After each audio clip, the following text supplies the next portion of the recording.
وربك الأكرم الذي علم بالقلم علم الإنسان ما لم يعلم. السلام علیکم ورحمۃ اللہ وبرکاتہ. اعوذ باللہ من الشیطان الرجیم. بسم اللہ الرحمن الرحیم. اذا جاء نصر اللہ والفتح ورأیت الناس يدخلون فی دین اللہ افواجا فسبح بحمد ربک واستغفر انہ کان توابا. صدق اللہ العظیم. اچھا جی، اس میں ہمارے پاس جو سب سے پہلا لفظ آ رہا ہے وہ ہے اذا. اذا جو ہے یہ بنیادی طور پر ایک ظرف ہے نا، جو کہ شرط کے لیے عموماً استعمال ہوتا ہے. ٹھیک، تو اس کو ظرفیہ شرطیہ، ظرف اور شرط کے لیے ظرفیہ کر لیتے ہیں.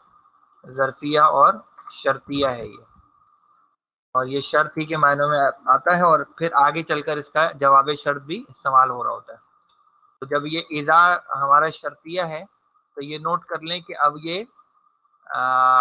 یہاں تک جو ہے نا، جاء نصر اللہ والفتح ورأیت الناس يدخلون فی دین اللہ افواجا، یہ پورا حصہ جو ہے وہ اس کا شرط ہے.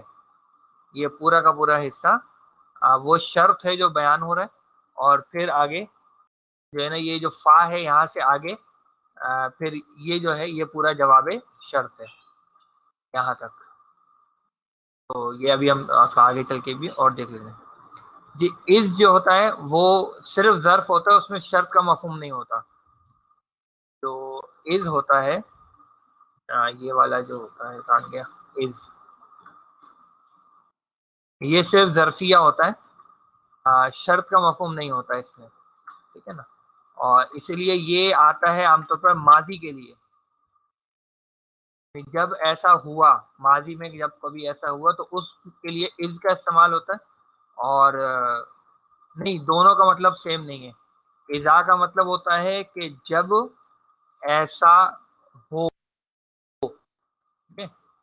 یا جب ایسا ہوگا، جبکہ اس کا مطلب ہے کہ جب ایسا ہوا. تو یہ ماضی کے لیے ہوتا ہے، اور یہ شرط کا مفہوم اس میں پایا جاتا ہے. تو یہاں آ گیا اذا. پھر ہے جناب یہ جاء نصر اللہ والفتح. تو جاء جو ہے یہ ہمارا فعل ہے، اس کو بھی ہم دیکھ لیتے ہیں کیسے بنا ہے. لیکن پہلے یہاں فعل ہے، اور نصر اللہ والفتح یہ پورا کا پورا ہمارا فاعل ہے، پورا کا پورا فاعل ہے. تو جاء فعل اور نصر اللہ والفتح فاعل ہے. اب پہلے جاء کو دیکھ لیتے ہیں کیسے بنا ہے، اور پھر اس کے بارے میں دیکھتے ہیں. جاء کا مادہ کیا ہوگا جی؟ جیم یا اور حمزہ اس کا مادہ ہے، اور یہ مادہ آتا ہے باب ضربہ سے. جیم یا حمزہ باب ضربہ، اور یہ ہے ماضی کا پہلا صیغہ، واحد مذکر غائب. اچھا، باب ضربہ میں ماضی کا پہلا صیغہ بنتا ہے فعلا. فعلا کے وزن پہ یہ اصل میں آئے گا جایا آ. لیکن یہاں آپ دیکھ سکتے ہیں کہ یا سے پہلے کیا ہے جی؟ حمزہ. یا سے پہلے کیا ہے؟ زبر. اور زبر کی دوستی کس سے ہے؟ الف سے ہے. تو اس یا کو ہم بدل دیں گے سیدھا سیدھا الف میں، تو یہ بن جائے گا جا. بالکل ایسے ہی بنتا ہے یہ شین یا اور حمزہ سے شاء کا لفظ.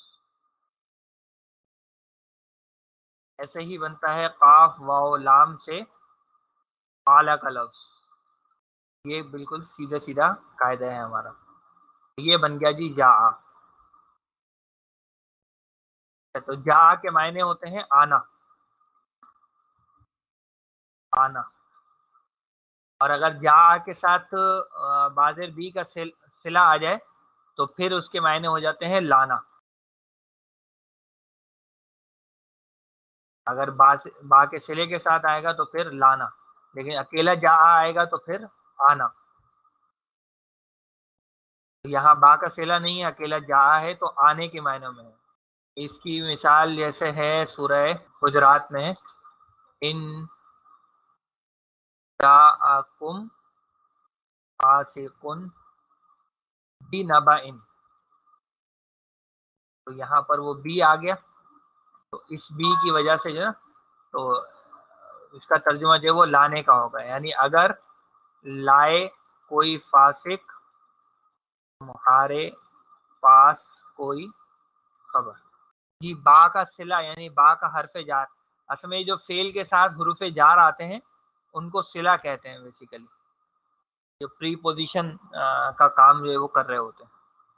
تو اکیلا جا آئے گا یعنی بازر بی اس کے ساتھ نہیں آئے گا تو پھر آنے کے معنی ہوں گے، لیکن اگر بازر بی آ جائے گا جا کے فعل کے بعد تو پھر اس کے معنی لانے کے ہو جاتے ہیں۔ چلیے یہ ہو گیا جا۔ اب ہم دیکھتے ہیں اس کو جو کہ ہمارا فاعل تھا، نصر اللہ والفتح۔ تو نصر جو ہے یہ ہمارا مضاف ہے، اللہ جو ہے وہ اس کے لیے مضاف الیہ ہو جائے گا، پھر واو جو ہے وہ عطف کا ہوگا، اور والفتح پر بھی جو رفع ہے وہ بیسیکلی فاعل ہونے کی وجہ سے ہے، تو یہ پورا مل کر جو ہے ایکچولی فاعل بن رہا ہے۔ تو اذا جاء نصر اللہ والفتح، ترجمہ کریں اس کا تو جب آئے اللہ کی مدد اور فتح۔ اچھا ایک چیز یہ نوٹ کر لیں کہ جب اذا آ جاتا ہے نا تو پھر اذا کے ساتھ ماضی کا جو فعل آتا ہے اس کا ترجمہ ہم پھر ماضی میں نہیں کرتے، پھر ہم وہ شرط کے مفہوم میں لینے کے لیے اس کو مستقبل کا ترجمہ کر دیتے ہیں، ورنہ ویسے اس کا ترجمہ ہوگا کہ جب آئی اللہ کی مدد، لیکن آئی تو ماضی ہو جائے گا، آئی جو ہے وہ تو ماضی ہو جائے گا، تو وہ شرط کا مفہوم اس میں نہیں آ پائے گا، تو شرط کا مفہوم لانے کے لیے ہم نے یہ ترجمہ کیا ہے کہ جب آئے اللہ کی مدد اور فتح۔ چلیے اب ہم چلتے ہیں آیت نمبر 2 میں۔ وَرَأَيْتَ النَّاسَ يَدْخُلُونَ میں جو واو ہے وہ ہے ہمارا عطف کا، ٹھیک ہے۔ اچھا اس کا عطف جو ہے وہ جا پر ہو رہا ہے، یعنی جب یہ کام ہو جائے اور یہ کام ہو جائے، ٹھیک ہے نا، یعنی اذا کے ساتھ ہی اس کا عطف ہو رہا ہے۔ اذا جا ایک کام ہو گیا، وا رأیتا اور دوسرا کام یہ ہو تو یہ واو عطف کا ہے۔ پھر ہے جناب رأیتا، رأیتا سے آپ لوگ واقف ہیں، رأیتا کا لفظ کہاں دیکھا تھا ہم نے؟ جی بالکل سورہ ماؤن میں دیکھا تھا، پہلی آیت میں، تو وہیں سے اس کی تفصیل آپ اٹھا سکتے ہیں، میں یہاں پہ ابھی ایکسپلین نہیں کروں گا اس کو۔ تو رأیتا ہمارا فعل ہو گیا، اور اس کے ساتھ ہی اس کے اندر ہی اس کا فاعل بھی ہے، فعل اور فاعل دونوں اسی میں ہیں، اور باقی تفصیلات اس کی کنسٹرکشن کی وہ آپ سورہ ماؤن میں دیکھ لیجیے گا۔ الناسا جو ہے وہ اس کا مفعول ہے، تو یہ فعل فاعل مفعول ہو کر مکمل ایک جملہ فعلیہ ہمارا بن جاتا ہے۔ وَرَأَيْتَ النَّاسَ اور آپ دیکھیں لوگوں کو، یہ ویسے رأیتا ماضی کا ہے لیکن یہاں چونکہ وہ شرط کے مفہوم میں آ رہا ہے اس لیے ہم مستقبل کے اعتبار سے ترجمہ کر رہے ہیں۔ کیا دیکھیں لوگوں کو، کس حال میں دیکھیں، وہ اب آگے آ رہا ہے۔ یدخلون، یدخلون جناب ہمارا فعل ہے، اور اس میں ہمارا فاعل بھی ہے، ساتھ ہی فعل اور فاعل دونوں اس کے اندر ہی ہیں۔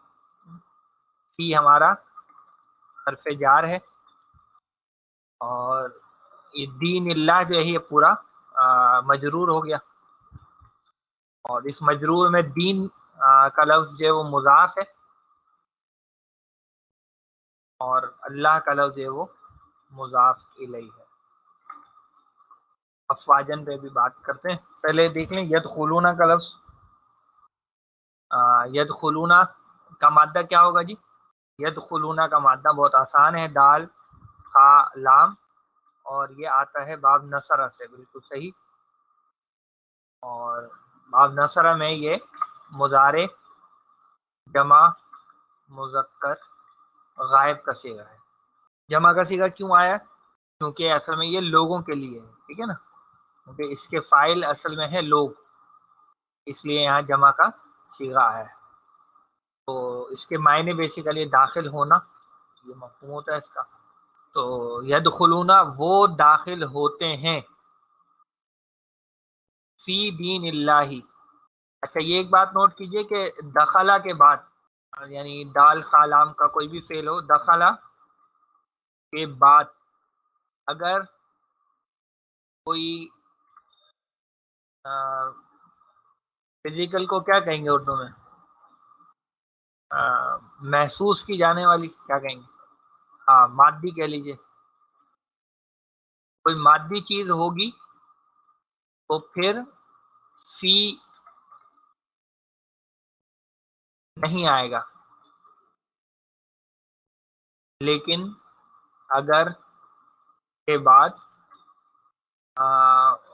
غیر مادی چیز ہوگی تو فی کا لفظ آئے گا. سمجھے میری بات؟ تو یہاں چونکہ کیا ہے، دین اللہ، اور دین اللہ جو ہے وہ غیر مادی چیز ہے، یعنی کوئی فزیکل چیز نہیں ہے، تو کیا آ گیا، فی کا لفظ آ گیا، فی کا حرف جار جو ہے وہ آ گیا. یعنی یدخلونا کے لیے کہ مفعول پر، یدخلونا کے مفعول پر فی کا حرف جار آ گیا. لیکن اگر یہاں کوئی ہوتی فزیکل چیز، مثال کے طور پہ مسجد ہوتی، یعنی اگر یہ اس طرح کا ہوتا، یدخلونا، تو پھر ڈائریکٹ ہم مسجدہ کر دیتے اس کو، یدخلون المسجدہ، تو پھر اس کا مطلب ہوتا وہ مسجد میں داخل ہوتے ہیں. تو فی کی ضرورت اس کے ساتھ ہمیں نہیں پڑے گی جب کوئی فزیکل چیز آئے گی. اور یہاں چونکہ دین کا لفظ جو ہے وہ فزیکل نہیں ہے، اس لیے یہاں پر فی کا حرف جار بھی آ گیا. البتہ اردو میں ہم ترجمہ دونوں صورتوں میں کا کرتے ہی ہیں، لیکن ہمیں عربی کے اعتبار سے اس کو سمجھنا چاہیے. اس کو یاد رکھنے کا جو آسان ترین فارمولا ہے نا، وہ سورہ فجر کی آخری آیات ہیں، ان میں آپ دیکھیے سورہ فجر کی آخری آیت میں کیا آتا ہے کہ یا ایتھا النفس المطمئنہ ارجعی الی ربک راضیۃ مرضیہ فادخلی فی عبادی. تو عباد بندوں میں داخل ہونا، وہ بندوں میں داخل ہونا کوئی فزیکل جگہ میں داخل ہونا نہیں ہے نا، تو وہاں فی عبادی آیا. لیکن اگلی آیت میں کیا آیا، ودخلی جنتی، اور جنت چونکہ فزیکل جگہ ہے اس کے ساتھ فی کا حرف جار وہاں نہیں آتا. تو آپ ان آیتوں کو ذہن میں رکھ لیں تو آپ کو یہ فی والا مسئلہ حل ہو جائے گا آپ کا. چلیے یہ تو بات آ گئی. دین اللہ افواجن، افواجن کے لفظ کو اگر ہم لے لیں تو یہ جمع ہے فوجن کی. فوجن جو ہے یہ خود ویسے اسم الجمع ہے، یعنی یہ واحد کے لیے استعمال نہیں ہوتا. جیسے قومن کا لفظ ہے، امتن کا لفظ ہے، تو یہ لفظاً تو واحد ہوتے ہیں لیکن معنوی اعتبار سے یہ جمع کا مفہوم اپنے اندر رکھتے ہیں. یعنی ایک آدمی کو فوج نہیں کہا جاتا ہے، ایک آدمی کو قوم نہیں کہا جاتا ہے. تو اس طرح کے جو اسم ہوتے ہیں جو لفظاً واحد لیکن معنوی اعتبار سے جمع ہوں، ان کو اسم الجمع کہتے ہیں. تو فوجن کی یہ جمع ہے افواجن. اور یہاں پر یہ جو نسب میں آئی ہے افواجن، اس کی وجہ ہے الناس کا حال ہونا، یعنی لوگوں کی کیفیت کو بیان کیا جا رہا ہے وہاں پہ. ٹھیک ہے، کس کیفیت کے ساتھ لوگ داخل ہوں اس کی طرف اشارہ کیا جا رہا ہے. یعنی یہ اصل میں اس طرف اشارہ ہو رہا ہے کہ ایک تو وہ زمانہ تھا مکی دور میں کہ جب کوئی ایک ایک دو دو آدمی آیا کرتے تھے اور دین اسلام میں داخل ہوتے تھے، اور وہ ایک ایک آدمی بھی بڑا قیمتی ہوا کرتا تھا، اس پہ خوشیاں مناتے تھے مسلمان. لیکن آنے والا ہے یا وہ وقت آئے گا کہ جب آپ کہ اللہ کے دین میں فوج در فوج داخل ہوں گے، یعنی ایک ایک آدمی نہیں بلکہ پورے پورے قبیلے جو ہیں وہ اسلام میں داخل ہوں گے. تو اس وقت کی طرف اشارہ کیا جا رہا ہے. ٹھیک ہے، تو اگر ہم اس پوری آیت کا ترجمہ کریں تو کیا ہو جائے گا جی،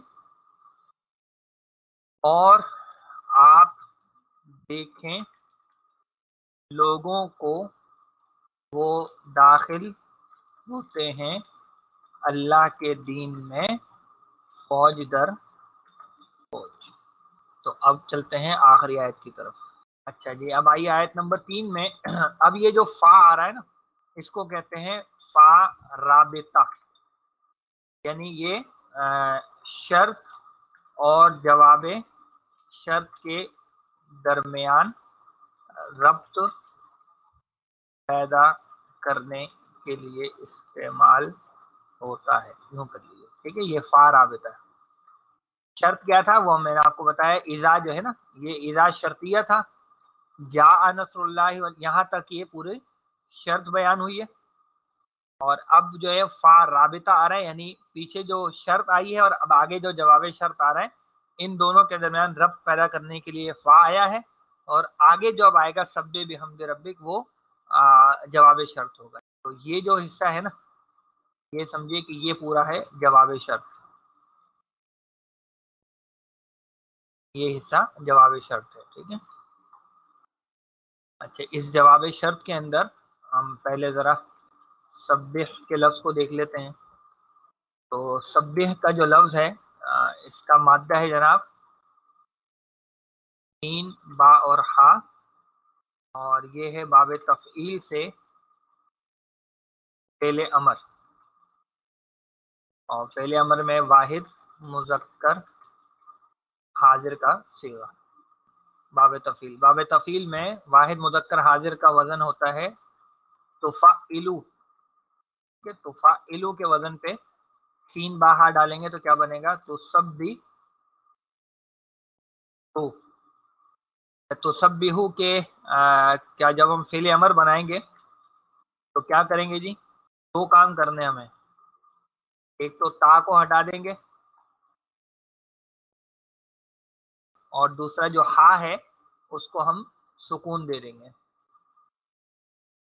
یہ اس پر آ جائے گا سکون. تو جب یہ کام ہم کر دیں گے تو تا ہٹنے کے بعد ہم دیکھ رہے ہیں کہ ہمارے پاس سین پہ حرکت بچ رہی ہے، تو ہمیں مزید کچھ اس کے شروع میں حمزہ لگانے کی ضرورت نہیں پڑے گی یہاں. تو یہ ہمارا بن جاتا ہے سبح. اور معنی اس کے بنیادی طور پر ہوتے ہیں تسبیح کرنا اور پاکی بیان کرنا، جبکہ مجرد میں اس کے معنی تیرنے کے ہوتے ہیں. تیرنا، اپنی جگہ پہ گردش کرنا، تو وہ معنی فتح میں ہوتے ہیں. تو یہ سبح ہو جائے گا. تسبح کا مطلب کیا ہوگا؟ آپ تسبیح کیجئے. اس میں خطاب نبی اکرم صلی اللہ علیہ وسلم سے ہی ہے، اس لیے ہم یہ والا ترجمہ کریں. اچھا، یہ تسبیح کیسے کرنی ہے؟ بحمد ربی کا. اس میں بی جو ہے وہ ہمارا کیا ہو جائے گا جی؟ حرف جار ہو جائے گا. اور اس کی وجہ سے آپ دیکھ رہے ہیں کہ حمدی جو ہے وہ جر میں آ گیا.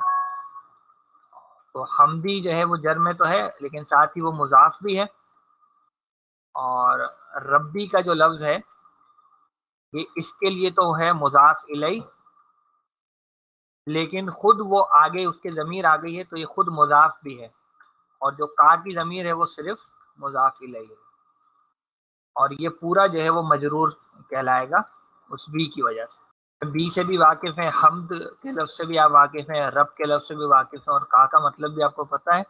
تو اس کا مطلب ہوگا اپنے رب کی حمد کے ساتھ. اور کیا کرنا ہے؟ بستغفرہ. بستغفرہ میں جو واو ہے وہ ہمارا عطف کا ہے. یعنی یہ عطف کس پر ہو رہا ہے؟ سبح پر. یعنی ایک تو آپ نے تسبیح کرنی ہے اور دوسرا کیا کرنا ہے؟ یہ کام کرنا ہے. تو یہ واو عطف کا ہے. استغفر جو ہے یہ فعل امر ہے، اور ہو کی جو ضمیر ہے وہ مفعول ہے. مادہ ہے غین فا اور را، مجرد میں آتا ہے باب ضرب سے. ٹھیک ہے، غفرانن اس کا مصدر بنتا ہے. کے معنی ہوتے ہیں بخش دینا، معاف کر دینا. البتہ جو باب استفعال میں جب یہ آتا ہے، باب استفعال میں خوبی ہوتی ہے طلب کرنے کی. معنی ہوں گے بخشش طلب کرنا، معافی طلب کرنا. طلب کرنے کا مفہوم اس میں آ جائے گا. تو اس میں باب استفعال میں یہ فعل امر ہے واحد مذکر حاضر کے صیغے کا. باب استفعال میں واحد مذکر حاضر کا وزن ہے جی